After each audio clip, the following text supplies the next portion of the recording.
Bonjour les amis, nous sommes en 2023 et dis donc que le nombre de lanceurs spatiaux et d'entreprises qui travaillent dans ce secteur est en pleine croissance. Je me nomme Richard Martin, je suis astronome amateur et dans cette vidéo, vous pourrez voir les principaux lanceurs spatiaux actuellement utilisés et quelques nouveautés à venir. C'est vraiment un résumé et si vous voulez avoir plus de détails sur certaines fusées, parlez-en dans les commentaires. Vous pourrez aussi ajouter des informations que vous trouvez pertinentes. Allez, qu'attendez-vous? Abonnez-vous, activez les notifications et entrez dans la zone astro.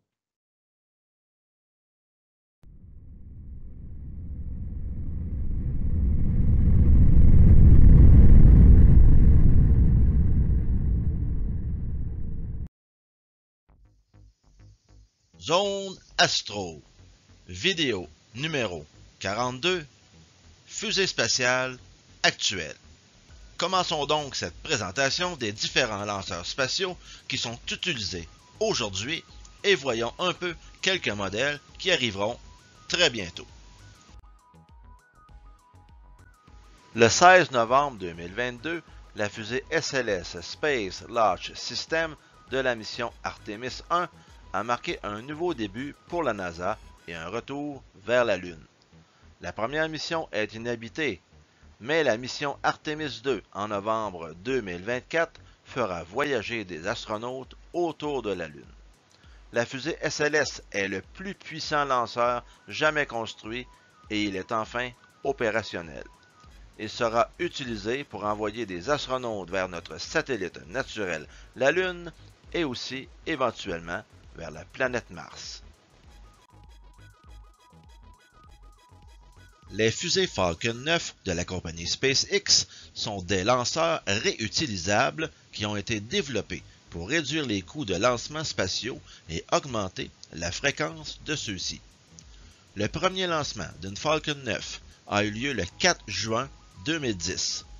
Ces lanceurs peuvent envoyer des satellites de toutes sortes dans l'espace ainsi que du matériel servant à la Station spatiale internationale, communément appelée ISS pour International Space Station. La Falcon 9 envoie aussi des astronautes jusqu'à l'ISS, à bord de la capsule Crew Dragon. SpaceX est devenu rapidement un leader dans le domaine spatial. Ils utilisent également des technologies avancées telles que la propulsion électrique et le contrôle de vol en temps réel pour les missions.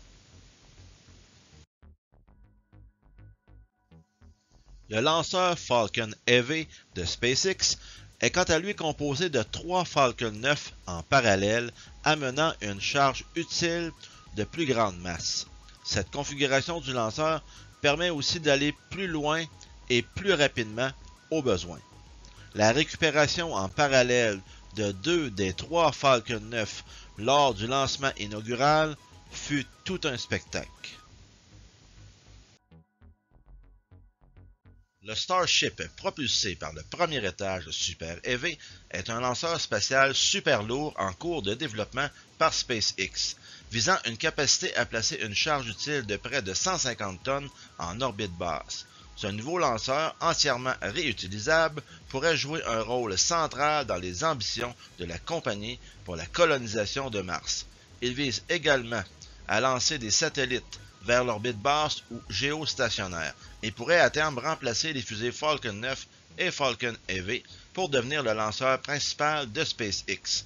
Le vaisseau Starship est sélectionné par la NASA le 16 avril 2021 pour constituer l'atterrisseur lunaire du programme américain Artemis qui doit permettre un retour de l'homme sur la Lune à l'horizon 2025. Par ailleurs, l'usage du lanceur comme moyen de transport intercontinental est également envisagé. Le Starship a réussi son premier atterrissage le 6 mai 2021.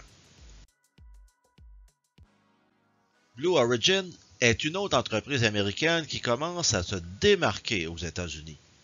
Avec son lanceur New Shepard, il s'agit d'une fusée suborbitale réutilisable conçue pour transporter des passagers et des expériences scientifiques dans l'espace. Blue Origin utilise également une approche modulaire pour ces fusées, ce qui facilite la réutilisation et la mise à niveau des composants. Sa philosophie a donc des similitudes avec celle de SpaceX et un de ses buts est aussi de travailler avec la NASA. C'est à suivre. Le 23 novembre 2015 a été le premier vol de la fusée New Shepard et le 20 juillet 2021, date du 52e anniversaire du lancement d'Apollo 11, a lieu le premier vol habité de la New Shepard. Même William Shatner, le capitaine James T. Kirk de la série Star Trek originale, qui avait 90 ans à ce moment, a pu en profiter le 13 octobre 2021 lors du deuxième vol habité de la New Shepard. À l'écran, la fusée New Glenn, qui est également en cours de développement et qui sera utilisée pour lancer des satellites et des astronautes en orbite terrestre et lunaire. Donc, un lanceur plus lourd avec plus de possibilités pour Blue Origin. Elle devrait effectuer son premier vol, en 2023. La fusée pourra placer 13 tonnes en orbite géostationnaire. Blue Origin aimerait bien avoir son rôle à jouer en ce qui consiste l'envoi d'astronautes et de matériel sur la Lune et éventuellement sur la planète Mars.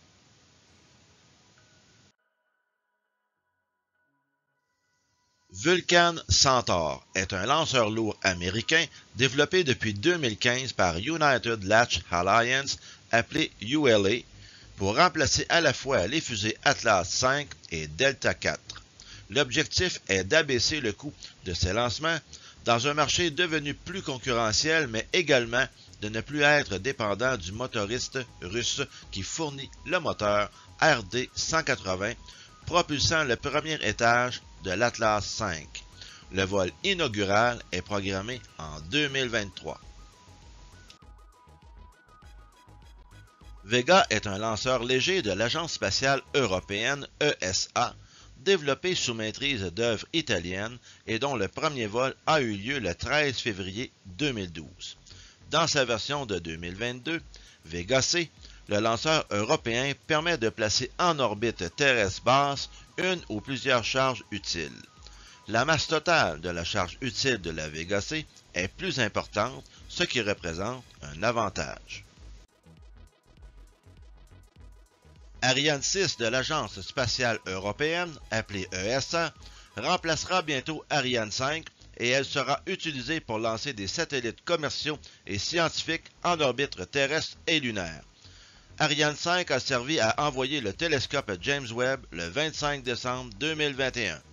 Malgré son succès et sa position dominante à l'époque dans le domaine des lancements de satellites géostationnaires, Ariane 5 coûte cher à fabriquer et ses parts de marché sont menacées à moyen terme à la fois par l'évolution du marché des satellites et par l'arrivée de concurrents, en particulier par le lanceur partiellement réutilisable Falcon 9 de SpaceX.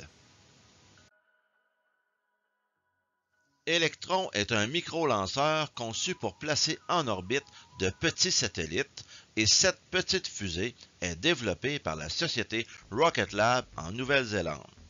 Son premier vol a eu lieu en 2017. Ce lanceur présente plusieurs particularités originales comme l'utilisation de moteurs électriques pour faire tourner les turbopompes, une structure réalisée majoritairement en matériaux composites à base de fibres de carbone pour alléger sa masse, et le recours systématique à l'impression 3D pour la fabrication des composants de ces moteurs fusées. La fusée Launcher One de la société américaine Virgin Orbit est un lanceur aéroporté qui est transporté sous l'aile d'un avion avant d'être largué et allumé en vol. L'avion est un Boeing 747. Cette approche permet à Virgin Orbit de lancer des satellites à partir de n'importe quel aéroport capable d'accueillir un avion de ligne. Ce lanceur permet de placer en orbite terrestre basse jusqu'à 500 kg à une altitude de 200 km et jusqu'à 300 kg à une altitude de 500 km. Le volume interne de la coiffe comporte une partie cylindrique d'un diamètre de 1,36 m et d'une hauteur de 2,28 m. Voici maintenant le lanceur américain Terran 1 de Relativity Space, entièrement imprimé en 3D avec un alliage d'aluminium dont le brevet est détenu par la société. Cela réduit les coûts de production et accélère le développement. Les lancements du 8 et 11 mars 2023 ont été reportés à une date non connue au moment de l'enregistrement de cette vidéo. La fusée peut placer une charge utile de 1479 kg en orbite terrestre basse à 300 km d'altitude et 898 kg sur une orbite héliosynchrone à 500 km d'altitude. C'est plus que Virgin Orbit, mais nettement moins que SpaceX. Minotaur 4 est un système de lancement actif non récupérable américain. Il est exploité par Northrop Grumman Innovation Systems et a effectué son vol inaugural le 22 avril 2010, transportant un véhicule d'essai hypersonique.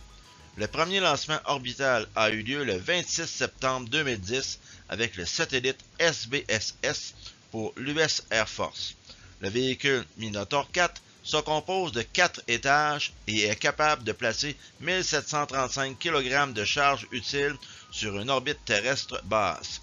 Il utilise les 3 premiers étages du missile Peacekeeper combiné avec un nouvel étage supérieur. Un dérivé à 5 étages, le Minotaur 5, a effectué son vol inaugural le 7 septembre 2013. Soyouz est un lanceur soviétique, puis russe, dont la conception remonte aux années 1950 et qui fut utilisé initialement pour lancer les vaisseaux avec équipage du programme Soyouz. Ce lanceur a une masse d'un peu plus de 310 tonnes et une hauteur de 46 mètres. Il est utilisé de nos jours pour mettre en orbite des satellites militaires russes, les équipages de la station spatiale, lancer les vaisseaux cargo Progress qui ravitaillent la station spatiale internationale et pour mettre sur orbite des satellites scientifiques russes ou européens. Grâce à sa fiabilité et son faible coût de production, il est toujours apprécié malgré la rusticité des techniques employées. La fusée Proton est encore aujourd'hui le principal lanceur lourd russe capable de placer une charge utile de 22 tonnes en orbite basse et plus de 4 tonnes en orbite géostationnaire. Développé au début des années 1960, le premier tir réussi a lieu en 1965. Les lanceurs Angara sont une famille de fusées russes du 21e siècle qui prennent notamment la suite du lanceur lourd Proton, dont le retrait est programmé à cause de son utilisation d'ergols très toxiques. La fusée Angara est aussi plus performante que la fusée Proton. Les lanceurs chinois Longue Marche couvrent aujourd'hui une large gamme de capacités d'emport, allant du lanceur léger Longue Marche 11 au lanceur lourd Longue Marche 5, en passant par des lanceurs moyens comme la Longue Marche 2. Ces véhicules sont utilisés pour lancer les différents types de satellites chinois, militaires, communications, observation de la Terre, scientifiques, des satellites commerciaux, des missions d'exploration du système solaire, les vaisseaux spatiaux habités du programme Shenzhou, ainsi que les cargos Tianzhou et les stations spatiales chinoises Tiangong, SSC. Long March 8 copie SpaceX avec un retour sur Terre partiel de la fusée. Long March 9 et 10 sont des lanceurs super lourds de la Chine en cours de développement, dont les premiers vols sont prévus autour de 2027 à 2030. Ces lanceurs sont utilisés pour lancer des missions avec équipage vers la Lune et l'exploration du système solaire. La Chine concurrencera donc aussi la Falcon Heavy et la Super Heavy, éventuellement avec des idées très similaires à SpaceX. C'est à suivre. Les fusées H-2A, H-2B sont des lanceurs développés par l'Agence d'exploration aérospatiale japonaise JAXA pour lancer des satellites et d'autres charges utiles en orbite. Le H-2A peut transporter jusqu'à 10 tonnes en orbite basse, tandis que le H-2B peut transporter jusqu'à 16,5 tonnes. Il y a aussi la H-3, un nouveau lanceur tout récent pour remplacer éventuellement les deux autres. Elle est moins coûteuse et plus souple d'emploi. Le premier vol a eu lieu le 7 mars 2023, mais a dû être interrompu pour problèmes techniques. Les lanceurs PSLV et GSLV ont été développés par l'Organisation de recherche spatiale indienne pour lancer des satellites en orbite. Le PSLV peut transporter jusqu'à 1,8 tonnes en orbite basse, tandis que le GSLV peut transporter jusqu'à 5 tonnes et ce dernier peut lancer des satellites en orbite géostationnaire. L'Inde développe des missions d'exploration vers la Lune et Mars, Chandrayaan et Mars Orbiter Mission. J'espère que vous êtes un peu moins mélangés avec tous ces lanceurs spatiaux. Comme vous avez pu remarquer, il y en a quelques-uns. Comme je le disais au début, vous pouvez ajouter des informations dans les commentaires et me mentionner vos intérêts.